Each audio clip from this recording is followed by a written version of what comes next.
Raise Sensation. I'm your host, Dan. And in this episode, I'm going to take a quick look at the Alter Ego magazines from Tomorrow Publishing. And this is from January 2009.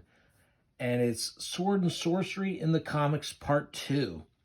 Now, I did a video where I went through about, I found about a dozen or so of Tomorrow publications in one earlier box I did. And I've got a lot of their publications, and I talked about some of them. But I just can't happen to come across two random ones in this box I'm going through now. Although it came out in 2009, I've seen it since then. This wasn't something that got packed up that early.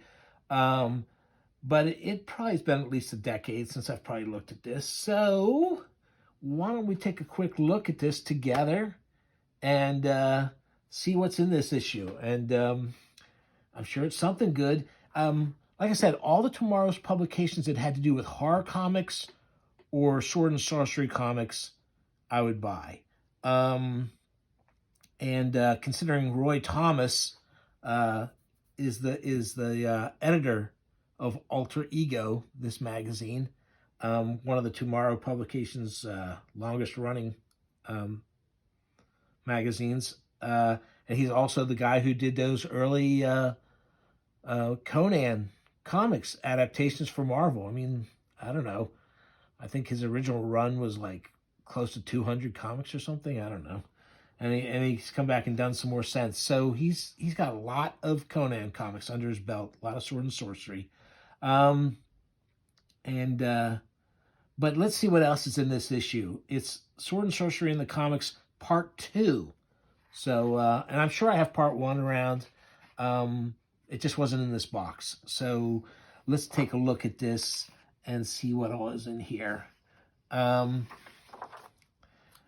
first article is on the Black Knight, Atlas's Arthurian Adventurer.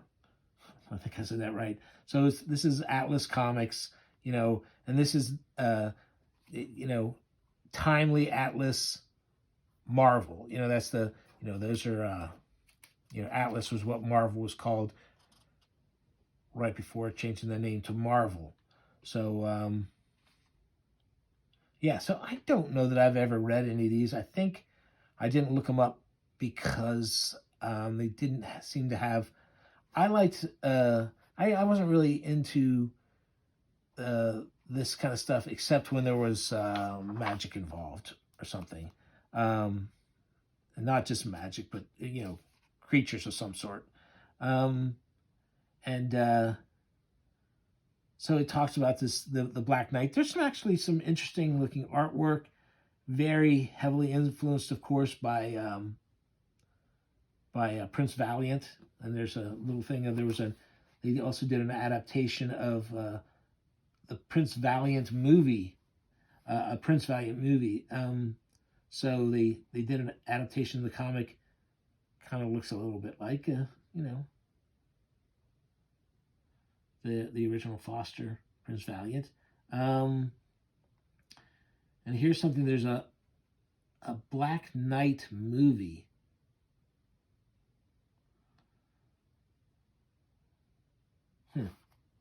I don't know that it doesn't look like it has anything to do with the comic, though. That's not bad artwork. There he is about to fight some Vikings. I think the idea is that the Black Knight might have had a secret identity at one point. Well, there's a dragon. Oh. The helmeted hero faced a dragon, which turned out to be a mechanical device with men inside. Boo. Boo. Don't Scooby-Doo me. Now, this was interesting. I remember this. I remember very fondly the Wally Wood sword and sorcery stuff he did for the Warren publications. I think he did them for both Creepy and Eerie, or maybe they just reran some of them in each other. That's the crazy thing about the Warren stuff, is how many reprints went on. But this is stuff he did for DC Comics. Which one was it? Oh no, it's for Marvel. Tower of Shadows, that's what it was. And so I did have one or two of these. I was reading Towers of Shadows at the time. I did not hold on to them. Boy, what a mistake. Because I'd like to read them again now. But, yeah, I remember that splash page. I remember those. Yeah, so I had those. I don't have them. And I remember that when the wizard turns into the skull head. You know, Wally, I think Wally did pretty well with the, you know, his artwork might have gone up and down. But look at that. You know, he's very Hal Foster influenced. These things there, and they're just terrific. And he draws great monsters, you know, ogres and stuff. And hey, that'd be a good one. He did four of these tales. I don't remember all of them, but he did four of them. It says that would make one nice little collection. These probably wouldn't be hard for me to track down, though. I just have to get my act together and look for them. But yeah, but I didn't at the time when I got this magazine originally, so doubtful I will. So here's some early. It's about how Conan ended up at Marvel, a story that has been told several times about early attempts and about how Gil Kane wanted to do it. So, interesting stuff. And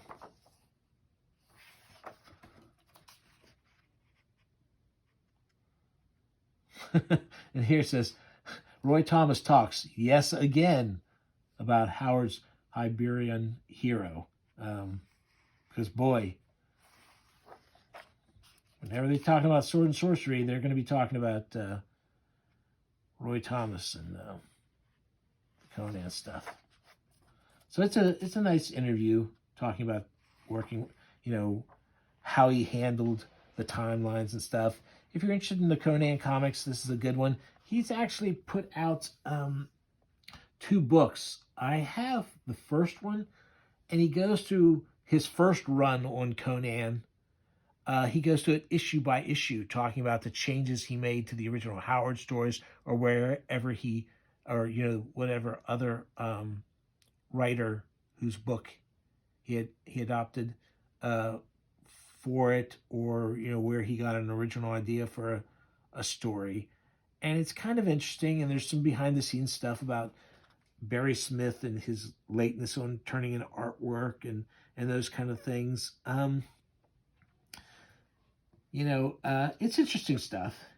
But Thomas does repeat a lot of stories, and so if you've read much of it, you might say, yeah, been there, done that. But I thought this was a good. When I first read this article, this was the first article. This was back in 2009. It was the first really lengthy one I had read, so it was an eye opener at the time. Oh yeah, I remembered that ad. That was fun. That was a cool ad. So,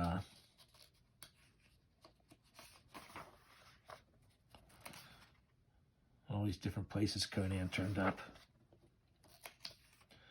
Different artists who worked on it. Not bad. Not bad at all.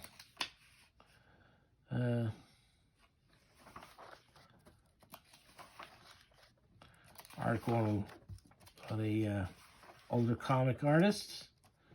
But I mean, that is a great. I guess that's a splash page. It's not a cover, but boy, this giant spider with Hitler's face on it being strangled by that guy, and this guy this monster-looking guy chopping off people's heads. Some wild stuff there. Little Jinx. Not my kind of stuff. Didn't read Archie or any of those guys.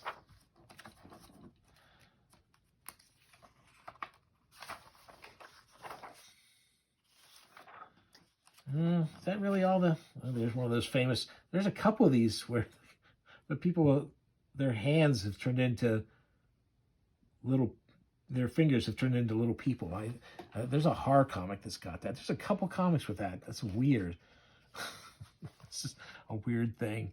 Was that the only... There's some Mr. Monster covering...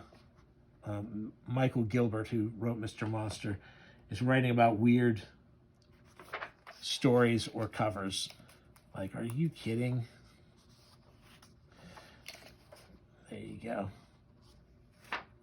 Photos from an early Comic-Con. Oh, maybe that was all the... there's a Dave Stevens obituary and Jerry Serp. I'm not sure.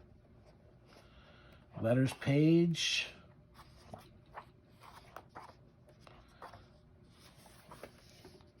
Which was this about? We didn't know it was the Golden Age. Well, I guess that was all the Sword and Sorcery in that issue. But it is, I think it was 3 parts altogether. Does it say in there? Well, they don't really have it as a... They're not really doing it as one big article. They're just parceling out. But I think there was a 3rd issue that was covering it. Anyway, that's all for now. Hope you enjoyed it.